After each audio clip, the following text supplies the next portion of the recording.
morning, everyone. I like Eric's approach to the poppies. That's fantastic. So we were here, those who attended in September, we were here only 6 or 7 weeks ago. So when I was preparing my talk, I was like, well, what can I say that's different, that's fresh? And largely my outlook is fairly consistent, but of course the big change, the big thing that happened recently was the midterm elections.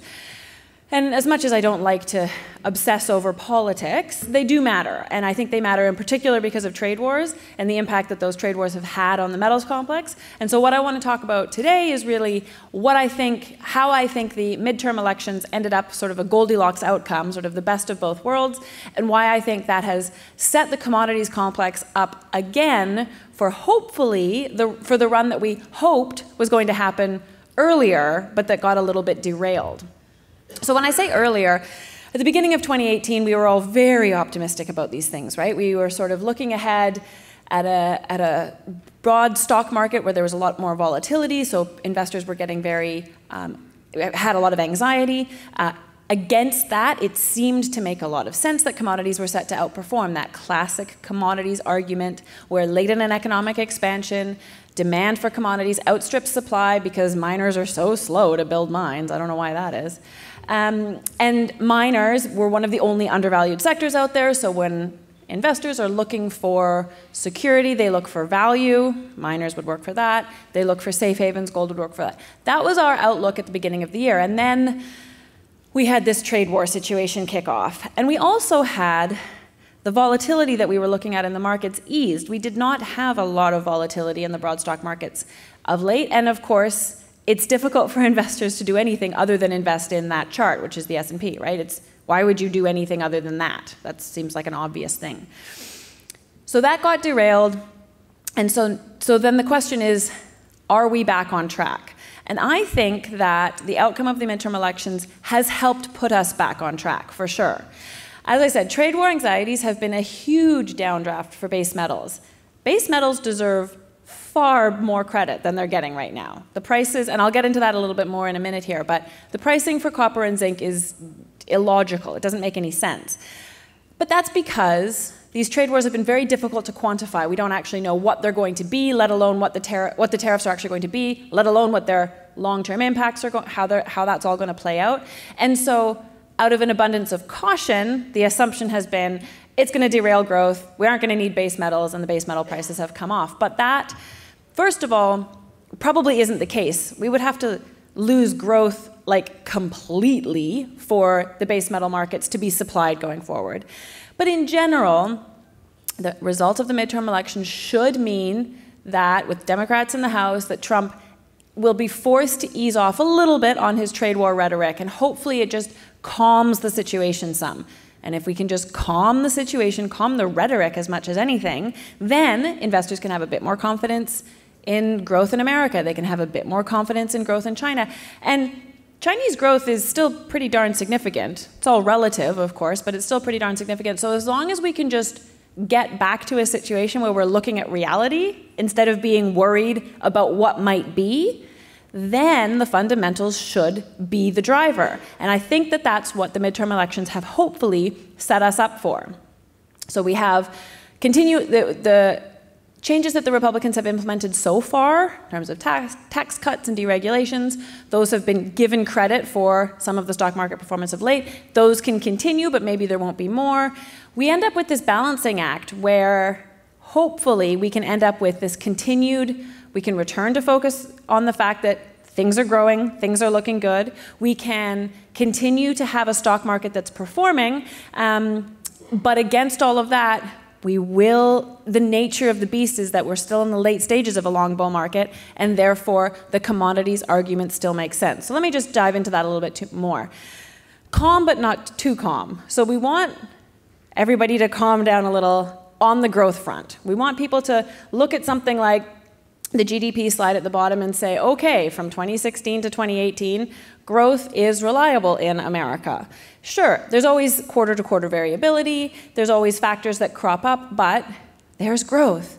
When you look at China, I mean, Chinese growth is still very impressive. It's relative, of course it's down from what it has been, but the machine that you're looking at now is so immense that 6% growth demands huge amounts of commodities, more so even than 11% growth did 7 or 8 years ago. So growth is very big. The other big factor is that if things slow in China, we're talking about a central government that will kick off infrastructure programs. So if anything, a perception of slowing growth in China could be a benefit to the metals market because the Chinese will start on infrastructure projects that will create more metals demand. So growth is happening.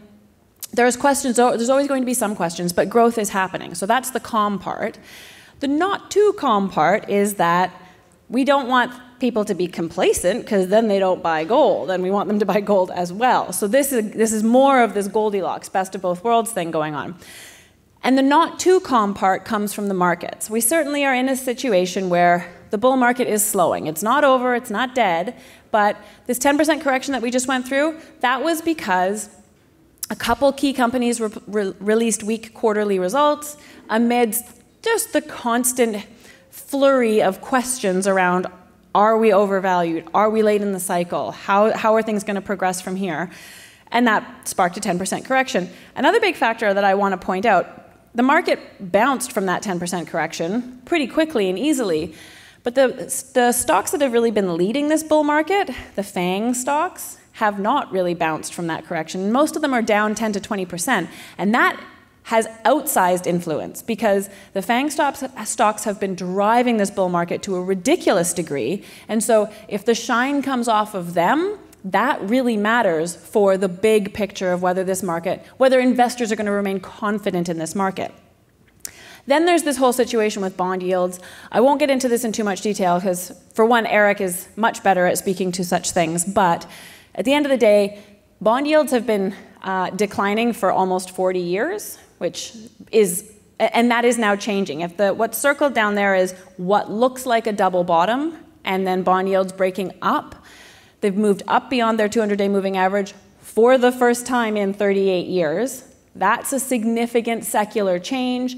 That suggests the fact that bonds have not provided yield has been a big driver of people investing in stocks rather than bonds.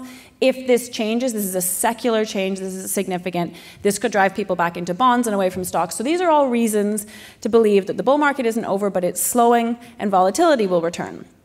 And that, of course, is what we need for gold. So I would say that growth with this cloud of trade war anxiety at least diminished, reduced, that's going to help base metals. And then a slowing bull market with increased volatility, that's going to help gold.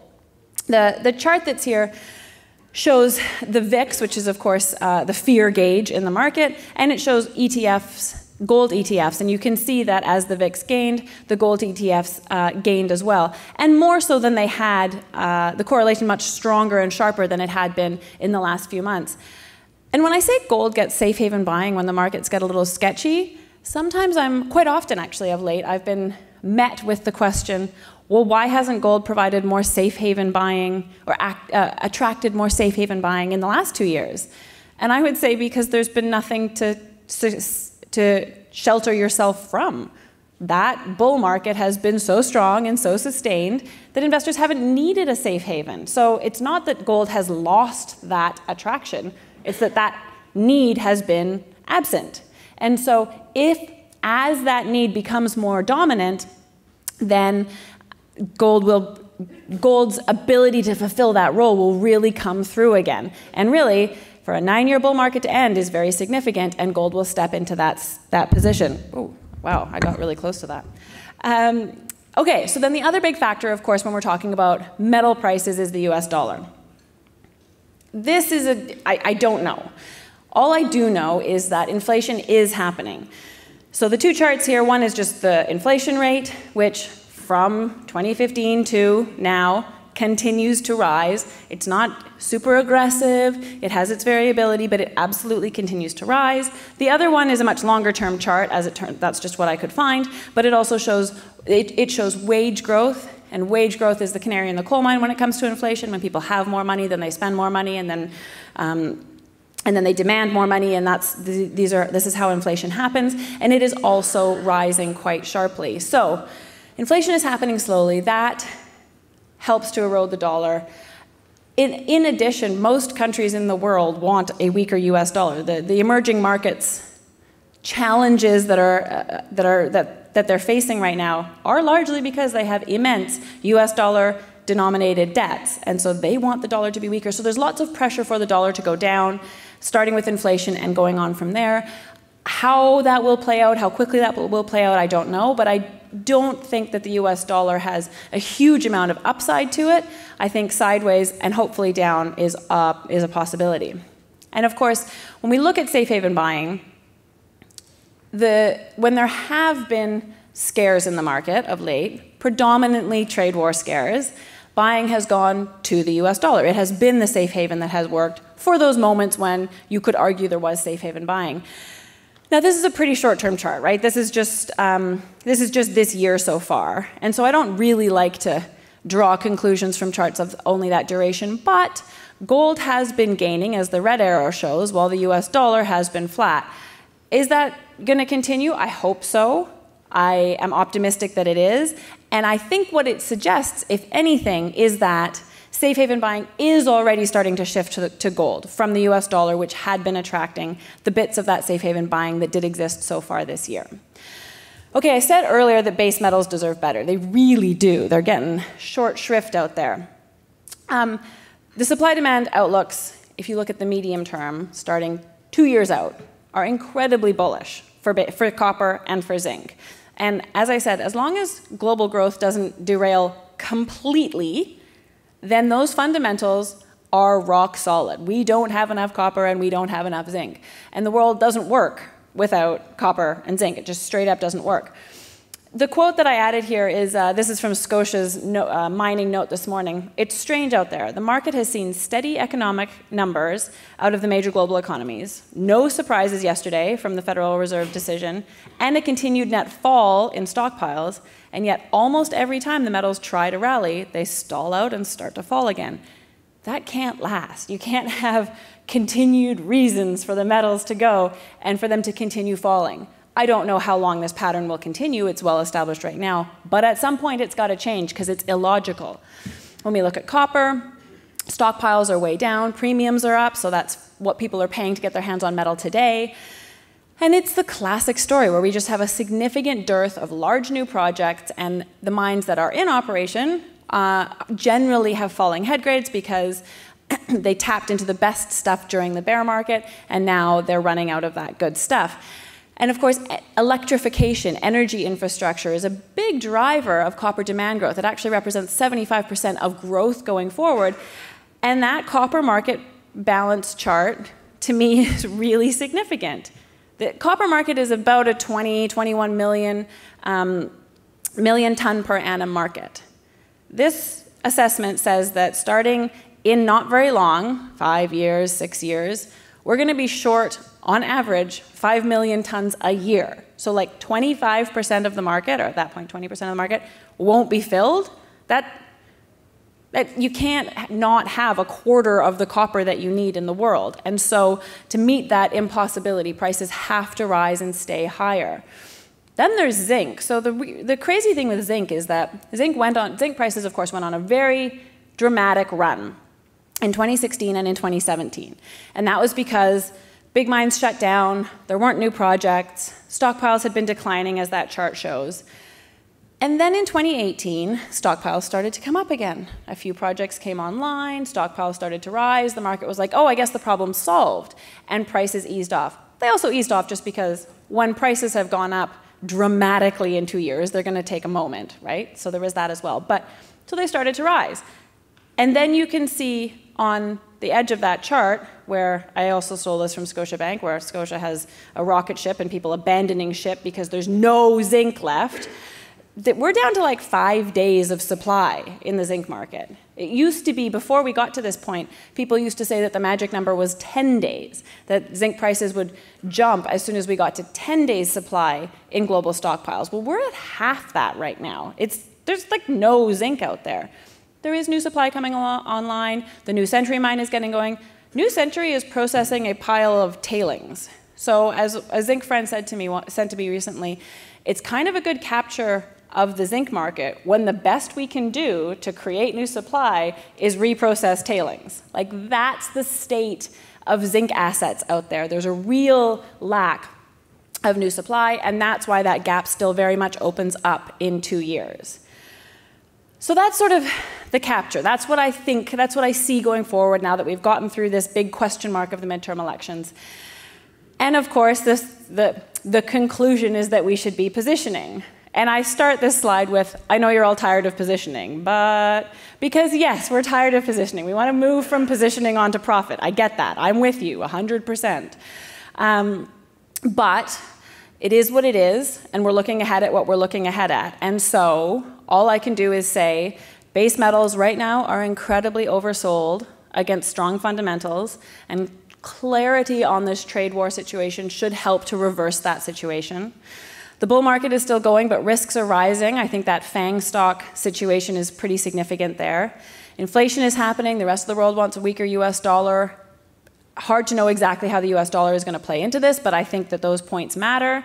And altogether, that puts the big picture commodities argument, where everything else is really overvalued, miners are still really cheap, demand is rising, there isn't enough supply, inflation plays into it, metal prices start to go, investors look for value because the market is getting scary, and they find value in miners, and that's the commodities market. That's why commodities outperform late in economic cycles. That is where we are. That whole situation got a bit derailed because of trade wars, but I'm optimistic that it's back on track now.